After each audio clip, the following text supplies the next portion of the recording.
Nonsia abo aha eye XTV mi ma hwefo nyina chi ema mwakwa aba ene ya wada ene kita onsabo som ne de to se dwunu ba ko afempimi ne adwunumienu no emo ye kasebo edikan ewo eye ene ya wade emnumraso ayede ebro nsam ne de edoso papa na poso ne bi ene se efuto akodi akoma imprempren de ya to aba wo NPP amanyoko no mo eyi no se wo no ene edwum tire ne we ye kwasi pra junior de ato nanim ese wonhwe se alankwadwo kiremante anampo se eye Dr. Mamudu Bawomi a wo nyina prese won beto franka dia ma amanyoko no wonhwe no wankota obi bia echi ne mo no wonye na edwuma se obi biara eye mpanifo beyi ne se wono no ntu franka no won tai sane pakro no echi sanso ewo ensamfufro mo no aba beto dia se edan no abato a NPP amanyoko no koto ye no de nti a ebinum ana wanka wo moti dwem a tese wo mo wo di bread da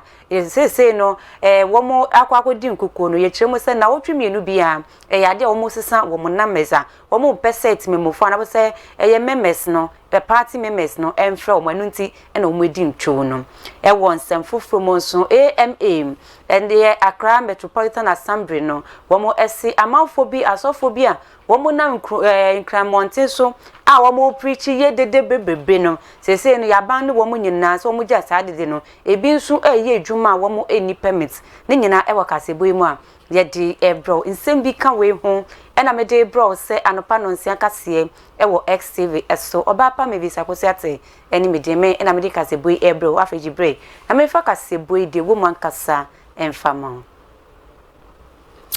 edano ena NPP amanyoko no bom homadin kosan light tin koto aba ekoyi mpanifo a womo edi ebedi amanyoko no enim na womo ahwe tutu ne mayie na amanyoko no sanso atena aben mo na womo slogan ba kwa ene se womo e break 8 no eno womo botai kese pa edano womo eto abe womo de ato womo enim na abatoi ebe wiye no ye nyina ye hu ye se ekuku damfo bia na nka womo ewo dibre ewo amanyoko no mo edida a ye hwe nim se anka etu ahini ne esi ahinifo besan so edu mo atena so no eko wi echire ne rese eyade a wo modi ntwo poto a enye asemketua ni podikan eye trotrofo edima amanyoko no eye John Buedu na wabatoi echire no na kwakoba ne sensen trofo eni penifo ahodo ahyaase bobo ho edi nkomo abatoi se na ekọ ne sen ebebo amanyoko no ebema breaking the 8 no ebebemu ede na siye ede na ba ya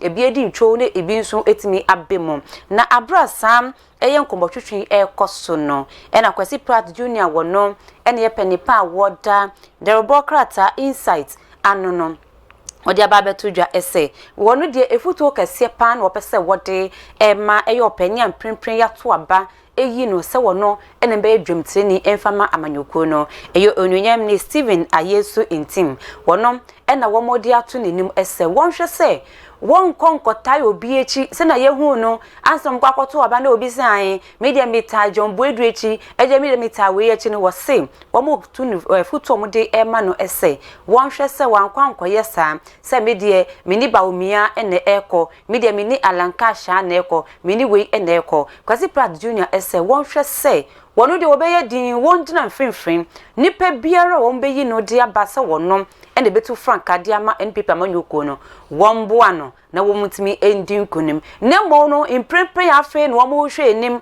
se womobeyi nipa obetu franka de ama amanyoko no no wono beyi ne nima ka se yan media minipa eye Baomia anapo se minipa eye Alankash anakede de Japan ana wona o maka no wosi wonhwe yie na wankoye bibia etisa asem kese na media ne krakra ha opani ne krakra ne sai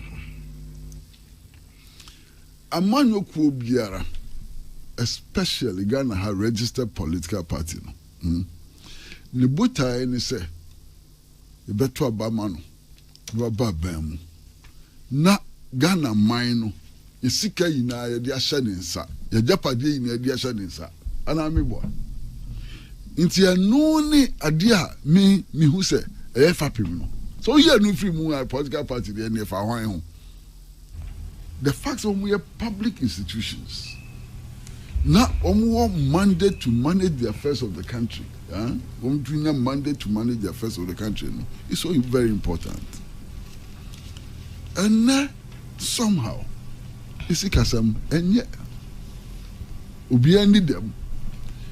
That should be the focus of the new executives.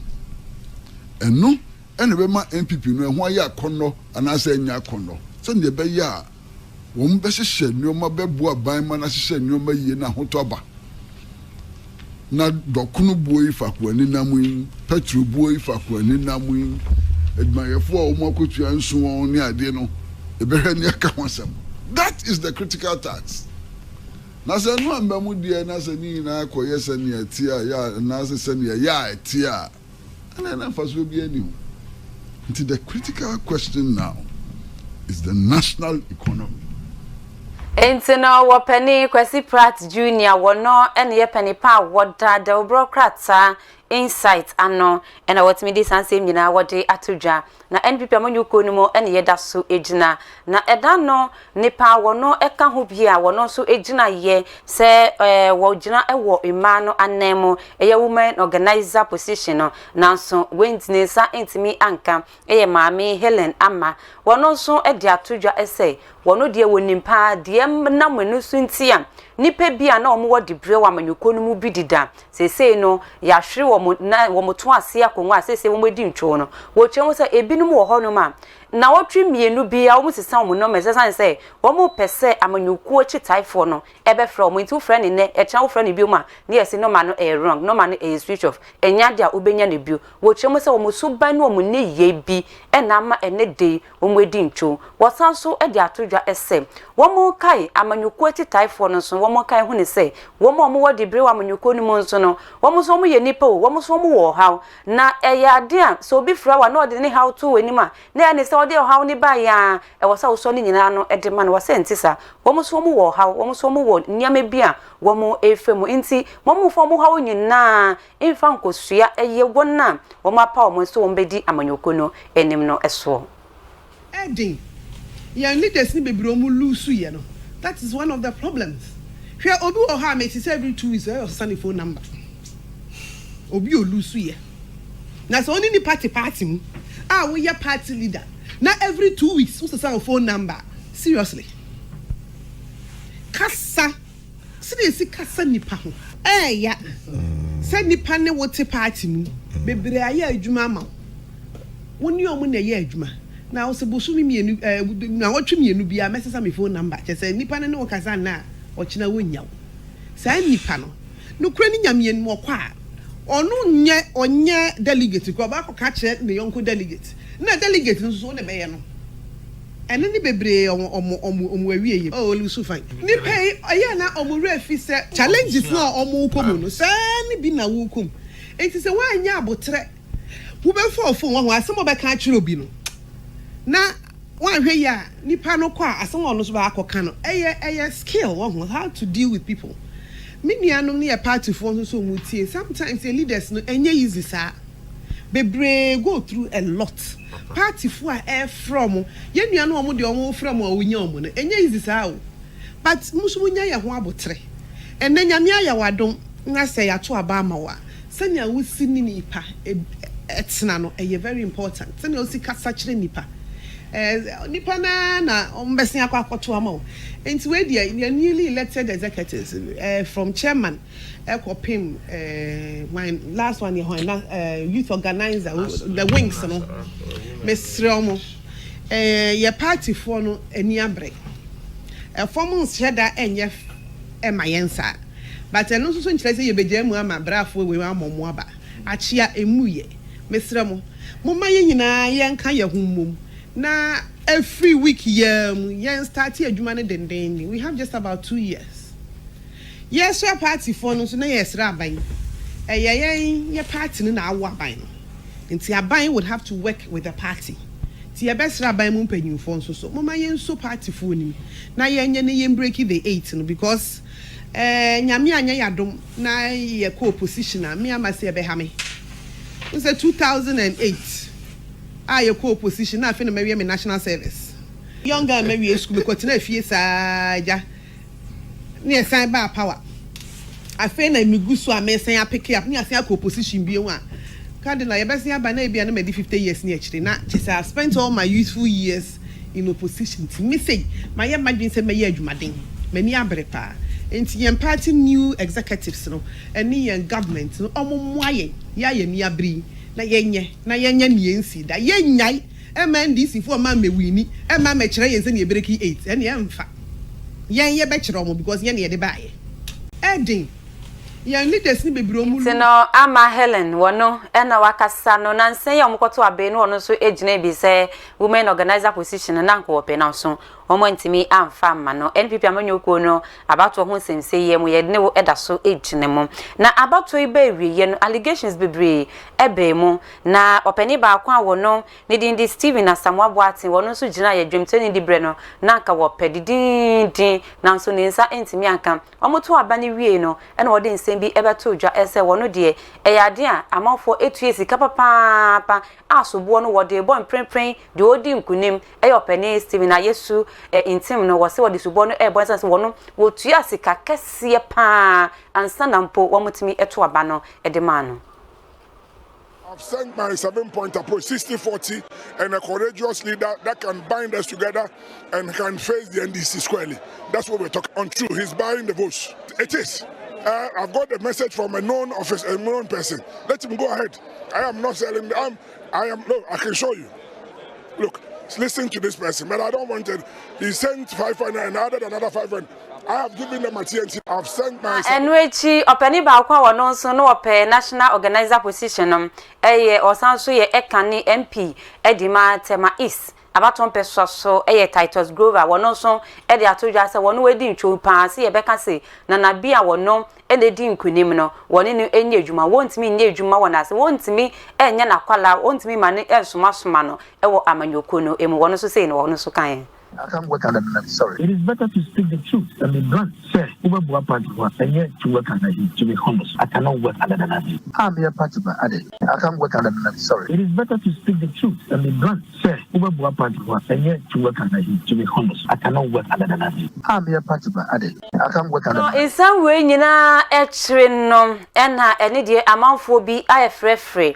A special prosecutor say, wait, dear. Ehun be hia pa se wonye hwehwemo tan bia e be kokoto abewe ne yesisike ye atikedie oman so ayetimu yesisike nim inteba se na mafo etue sika se edema amafo ansa na mpo ometimi ato aba ede ama wo mo na wopene ba akwa wo no ekasa ye eye wopene MP NDC MP ewo Temale Central Mutala Mohammed wono ene dia to just say hu behia pass special prosecutor intempa so sansem nyina wo ye mu ihwehwemu ewo mu se insentrafo ene openia wono ene edwemteni edima NPP abato eye ekuo na wo mo hwe abato ho nsem so eye Peter Macmenu wo mo bisa no wose obi biara amfa nse bia ambetu nenim se obi ato vote edi efri ne ho anabo se obi etu eniska se won koto aba enfa ma no de nanso Mutala Mohammed ese ehun behia se special prosecutor wonye hwehwemu se saade we de ya bre tem bia na ya to aba ewie ene ye to aba no ene ko fa he ne ko sin he no wo hwemu se wo ma bre nti wo monye hwehwemu. Monies were spent in a level that people expected, that under the prevailing unacceptable economic circumstances that you have subjected the people of this country, you would have done everything possible to avoid that. It is very clear that even Asamoah Boateng, who made these allegations, he himself said he paid for transportation of people to come. And if you look at the total number, it means that he might have paid millions of Ghana cedis. I think that the special prosecutor... About 2 billion. More than that, and that he gave feeding. The special prosecutor should be interested in this, whether taxes were paid or how did he get the money. The last time I checked, he had been a member of parliament, I think, for 1 term, and he had been a minister of state. I don't know what he engages in that could afford him that money to pay. And he wasn't the only person who made those payments. Monies and senior political science lecturer at Kwame Nkrumah University of Science and Technology, your penny Dr. Samuel Edujemfi, one also at the Atoja said, Dear Kosovo, NPP Amanyuko Munina, and then the preface say, Ghana for Oma Bre NPP Amanyukono. Na NPP Amanyuko Nanka Sampono, Sebani say, and a day, Yakasi Yanko to a bani and po before fra, Wabetu Frank, and opposite Yampo man penny for fra, and come to a backward deity, Ghana man penny water so, Nana Adodankwa Ekufu Ado. they've shown that they need a change. And I'm thinking that the change means that if today they were going to do a referendum on their own president as to whether he should continue or discontinue for another person to come, the referendum will go against the certain president. The democracy we are practicing is bequeathing to us people who want to see a developmental democracy. And so if a government comes to power and that government is not performing, we expect that if elections and politics is science, the people will vote against that government. And for that matter, the people within the party, card-bearing members, executives, would equally be disgusted by the performance of the party. Senior political science lecturer at Kwame Nkrumah University of Science and Technology, Dr. Samuel Edujemfi, and Wakasano. Na NPP amanyuko no me no edaso edinemo. Na ote yese wopene eye Titus Grover ede atoja se wono nanabi wontimi nye adwuma e wona nanabi se wo be hye na se ne wodi aye adwuma wontimi enye sa beberada. Inse trefo sanso ebopin no ebisa ne se wo na wo si wontimi fa nanabi enye adwuma na wasi de bida enya de waka ne sa ne mo no ensem a nsentrefo bi sa ne ese se ne dey se woni no nyina na ekogina ye ena wodi ntwo se ye fro onana bi fro se be ye ni deputy a wo be ye anase wonye eno no wodi atoja se pa so be ye na bi deputy wonye ne mo no se di brefufro eni ye di ma no e wo NPP amanyuko no mu dia e yade a wo besom ye di on kama aye ko wi and number for this and associate and a people share of a share the year deputy. But I am for the one is the pattern party to party to man the party back. The party as a Indiana. What a year. But you see attention more back. After the free man is a job for eggs to an day. Minday and a deputy.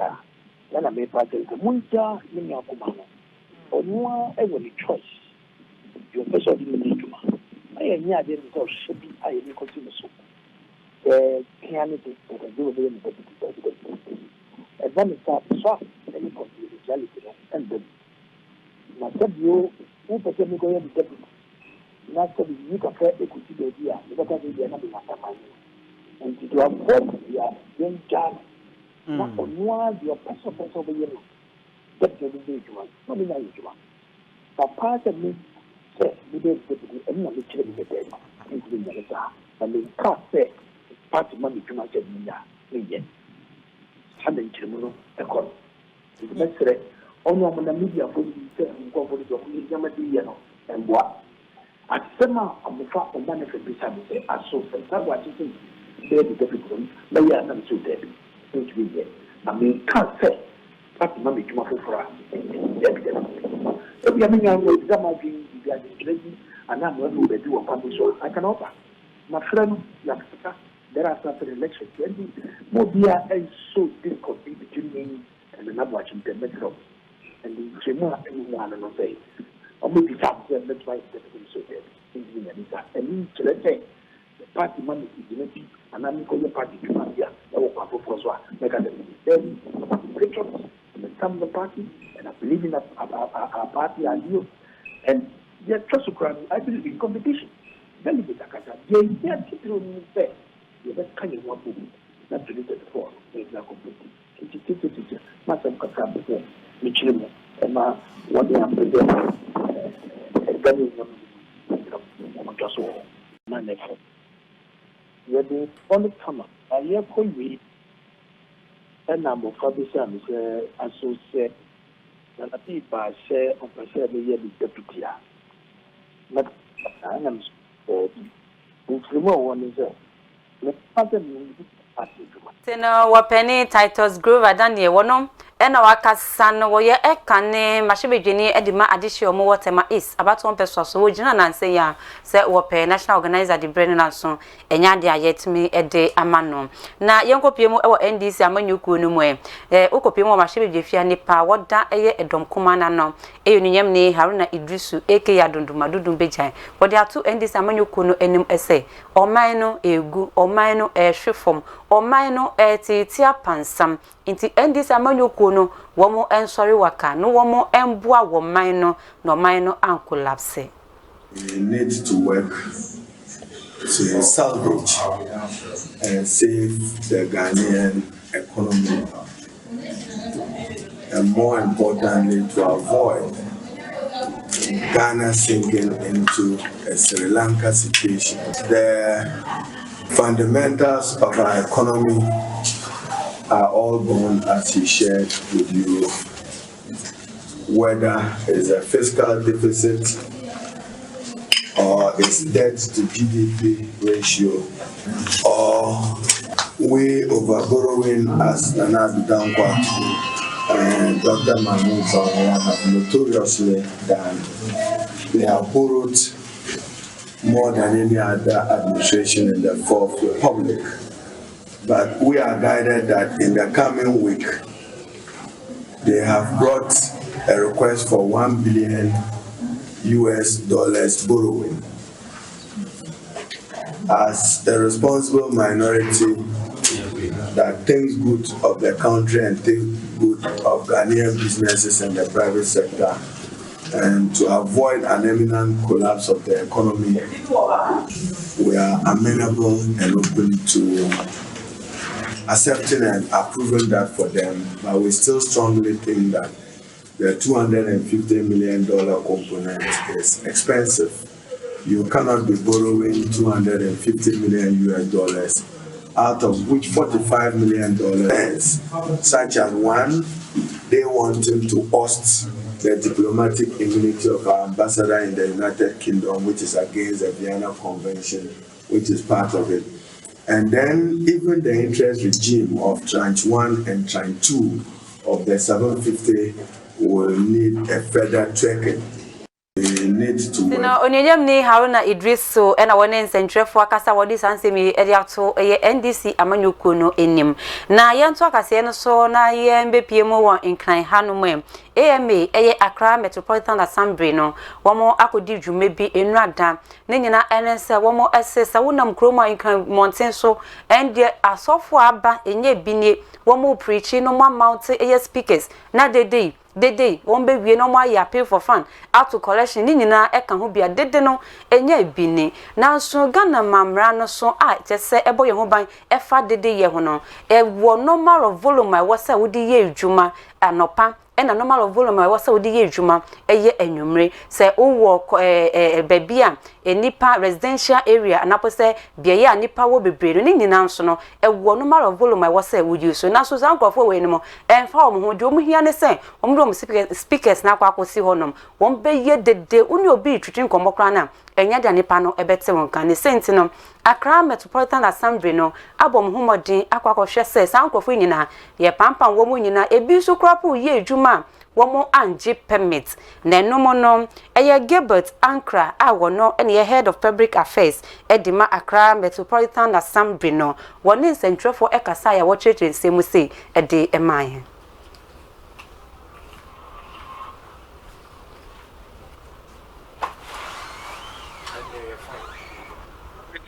at the Assembly's bylaw on abatement of noise, Section 9, it clearly states that as street preachers, they are expected to obtain the street preaching permit from the Assembly, which clearly specifies how they are expected to go about their duties with respect to even timing and the noise level they are expected to go. And most of them, through our exercise, we found out they don't have the permit, and the most unfortunate thing is that the noise level is too much. So as part of effort, we were able to caution a couple of them. Notices were served to a number of them. We got within the central bit, even within the market. So if you look at the 31st market, Mokola market itself, for instance, we had a couple of them doing their business at a point, and for all of them, they did not have the permit. They were really. I just want to add that in as much as the concentration was within the central business district, we want to also let people know that within residential areas where you find some religious institutions, they are also expected to obey the noise level requirements. For instance, if you want to even have some all-night services, it should not go after 10 p.m. And even if it should go, you should ensure that whatever noise level you are generating should be confined within your perimeter. Preachers and these persons that notices were served, if per rounds we find them again within that same perimeter doing that same kind of noise pollution, the assembly is going to take action.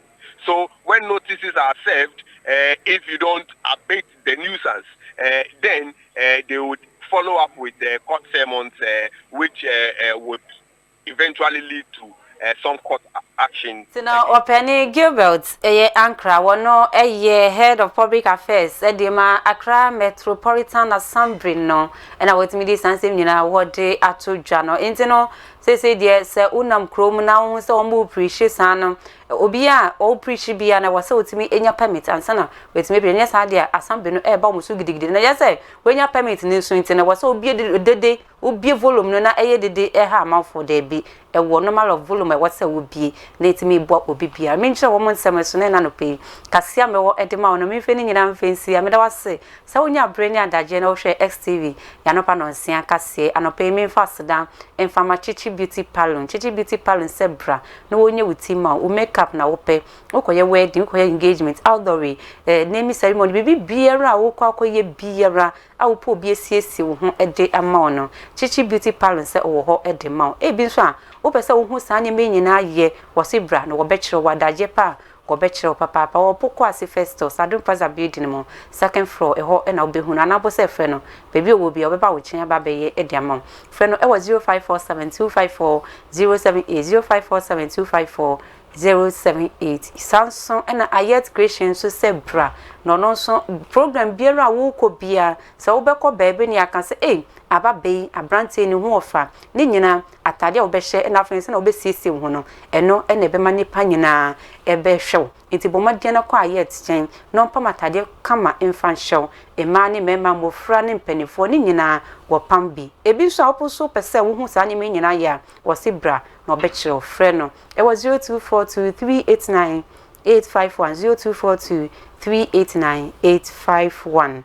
Anope Georgina camera na chimame DJYX fresh boy ba ko pe Samsung okopiem MC ahonso adu twa metumo low abra Bismarck nso etanechi nipa okunchi nsem nyago krata so mame mabakin kan edima wo Zinab Hassan me amakin kan edima wo nso oba pa mevis akosia ate me sorry so ama agudie mo nsem me nyobe microphone ata wa ekra papa wodi ebro ntimo wafidie no enda he ya me da wase emomo enishe